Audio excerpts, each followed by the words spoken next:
കോതമംഗലം രൂപത മാതൃവേദിയുടെ ആഭിമുഖ്യത്തിൽ വനിതാ ദിനാഘോഷം സംഘടിപ്പിച്ചു.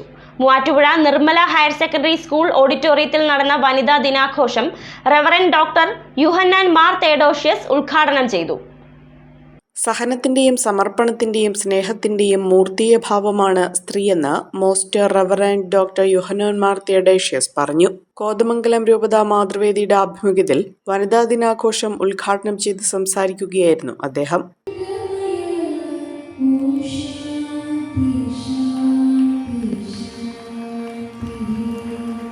സ്ത്രീകളെ എംപവർ ചെയ്യുക, ശാക്തീകരിക്കുക.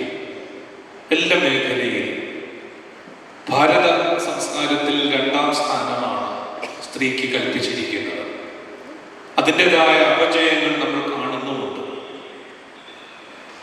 ഞാൻ അമേരിക്കയിൽ 1 വർഷം ജോലി ചെയ്തിട്ടുണ്ട്. അവിടെ അവരെന്നെ പഠിപ്പിച്ച ഒരു പാഠം ഇന്നും മനസ്സിൽ കാത്തു സൂക്ഷിക്കാൻ നോക്കുകയാണ്. പാഠം എത്രയേ ഉള്ളൂ. അവിടെ ലിഫ്റ്റിൽ കയറാൻ പോകുമ്പോൾ, അല്ലെങ്കിൽ ബസ്സിൽ കയറുമ്പോൾ, ട്രെയിനിൽ യാത്ര ചെയ്യുമ്പോൾ, ഏതെങ്കിലും ഒരു സ്ഥാനത്ത് എനിക്കും അടുത്തൊരു സ്ത്രീ നിൽപ്പുണ്ടെങ്കിൽ, ഒരു വനിത നിൽപ്പുണ്ടെങ്കിൽ, അവർ പറയുന്ന ഒരു വാക്കുണ്ട്, ആഫ്റ്റർ യു, നിനക്ക് ശേഷം നീ മുന്നേ പോകും. ഇപ്പോഴും ഞാനത് പരിപാലിക്കാൻ ശ്രമിക്കുന്നുണ്ട്. ആരെങ്കിലും എൻ്റെ മുന്നിൽ ഒരു സ്ത്രീ ഉണ്ടെങ്കിൽ, അമ്മ അല്ലെ നിങ്ങൾ മുന്നേ പോകും എന്ന് പറയാൻ ആഗ്രഹിക്കും. മനസ്സിൽ ചിലയിടത്തത് പറ്റില്ല, ചിലയിടത്ത് നടക്കും. ആഫ്റ്റർ യു, സത്യത്തിൽ ആ വാക്കിന് അർത്ഥമുണ്ട്. അമ്മയ്ക്ക്, സ്ത്രീക്ക് ശേഷമാണ് പുരുഷൻ നടക്കേണ്ടത്. കാരണം ഈ പ്രപഞ്ചത്തിൻ്റെ മുഴുവൻ നിലനിൽപ്പ് നിങ്ങളിലാണ് ദൈവം ഭരമേൽപ്പിച്ചിരിക്കുന്നത്. അതുകൊണ്ട് ആഫ്റ്റർ യു സത്യത്തിൽ അർത്ഥമുള്ള ഒരു വാക്കാണ്. Muvattupuzha Nirmala higher secondary school ഓഡിറ്റോറിയത്തിൽ വെച്ച് നടന്ന സമ്മേളനത്തിൽ രൂപത പ്രസിഡന്റ് മാത്യു അധ്യക്ഷത വഹിച്ചു. സമ്മേളനത്തിൽ Mala Carmel college professor Jilu Mathew മുഖ്യപ്രഭാഷണം നടത്തി.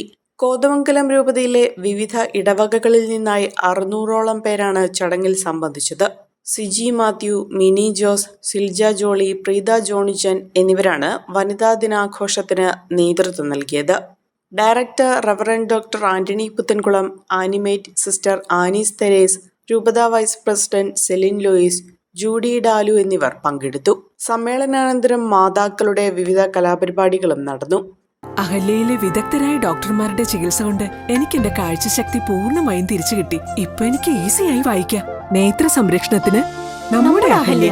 അഹല്യ ഫൗണ്ടേഷൻ ഐ ഹോസ്പിറ്റൽ, കേരളത്തിൽ എല്ലായിടത്തും.